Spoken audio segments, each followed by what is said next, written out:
ಜವಾಬ್ದಾರಿನೂ ಇಲ್ಲ, ಮಾಹಿತಿನೂ ಇಲ್ಲ. ಅಲ್ಲ, ನಿಮ್ಮನ್ನ ಸಂಪೂರ್ಣವಾಗಿ ಕೈ ಬಿಟ್ಬಿಟ್ರ ಅಂತ ಕೋರ್ ಕಮಿಟಿಯಿಂದ ತೆಗೆದ ನಂತರ ಅದು ಗೊತ್ತಿಲ್ಲ, ಅವ್ರನ್ನೇ ಕೇಳಬೇಕು.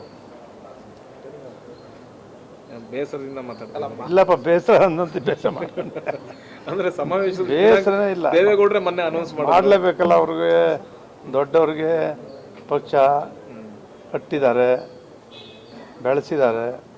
ಉಳಿಸೋ ದಿಕ್ಕಲ್ಲಿ ಅವ್ರು ಯಾವತ್ತೂ ಕೂಡ ನಿರಂತರ ಪ್ರಯತ್ನ ರಾಷ್ಟ್ರೀಯ ಅಧ್ಯಕ್ಷ ಮಾಡ್ತಾರೆ. ಸಮಾವೇಶ ನಿಜಕ್ಕೂ ಇರೋದು ಗೊತ್ತಿಲ್ಲ ಸರ್?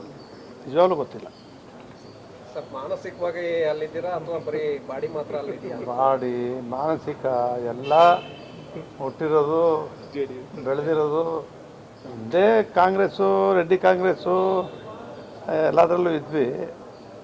ಸಂಸ್ಥಾ ಕಾಂಗ್ರೆಸ್ಸಿಂದ ಬಂದ್ವಿ ನಾವು 71ರಲ್ಲಿ. ಆದರೆ ಸಿದ್ದರಾಮಯ್ಯನವರು, ನಾನು ಅವರು ತಗಡಿ ಗುರುತಿಂದ ಚುನಾವಣೆ ನಿಂತಾಗ ನಾವು ಒಟ್ಟಿಗೆ ಭಾರಿ ಹೋರಾಟ ಮಾಡಿ ಅವತ್ತು ಅವ್ರನ್ನ ಗೆಲ್ಲಿಸೋ ಮೂಲಕ ನಾನು ಕೂಡ ರಾಜಕೀಯವಾಗಿ ಹೊರಬಂದದ್ದು. ಬೇರೆಯವ್ರು ಬೆಂಬಲವಾಗಿರ್ತಿದ್ದೇ ಹೊರತು ನಾನು 83ರಲ್ಲಿ ಸಿದ್ದರಾಮಯ್ಯ ಚುನಾವಣೆಯಲ್ಲೇ ಜವಾಬ್ದಾರಿ ತಗೊಂಡು ನಾಯಕರನ್ನ ಒಟ್ಟುಗೂಡಿಸ್ತಕ್ಕಂಥದ್ದು ನಾನೇ ಮಾಡಿದೆ. ಆವತ್ತು ಚುನಾವಣೆಯಲ್ಲಿ ಒಂದು ದೊಡ್ಡ ಇತಿಹಾಸ ನಿರ್ಮಾಣ ಮಾಡಿದ್ವಿ.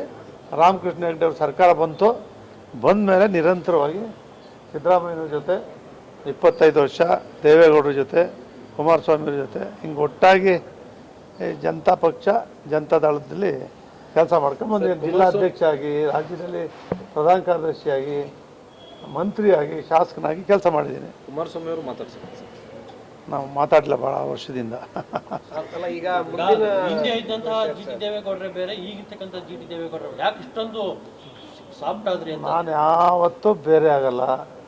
ನಿಮ್ಗೆ ಹೇಳಿದ್ದೀನಿ, ಇವತ್ತು ಆ ಚಾಮುಂಡೇಶ್ವರಿ ವಿಧಾನಸಭಾ ಕ್ಷೇತ್ರ ಒಂದು ಜಿಲ್ಲೆ ಇದ್ದಂಗೆ. ಅದು ಮೈಸೂರು ನಗರದ ಸುತ್ತ ದೊಡ್ಡ ಕ್ಷೇತ್ರ.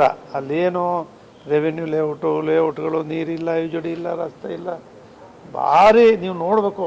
ಬೆಳಗ್ಗೆ ರಾತ್ರಿವರೆಗೂ ದುಡಿತಾ ಇದ್ರು ಕೂಡ ಮುಗಿಯೋದಿಲ್ಲ. ಅನುದಾನದ ಕೊರತೆ, ಭಾಳಷ್ಟು ಅನುದಾನ ಬೇಕಲ್ಲಿ.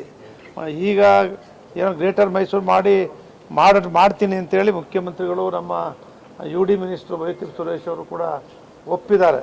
ಅವರೇನಾದ್ರು ಮನಸ್ಸು ಮಾಡಿ ತೀರ್ಮಾನ ಮಾಡಿದ್ರೆ ಮಾತ್ರನೇ ಆ ಸುತ್ತಲೂ ಅಭಿವೃದ್ಧಿ ಆಗ್ತಕ್ಕಂಥದ್ದು.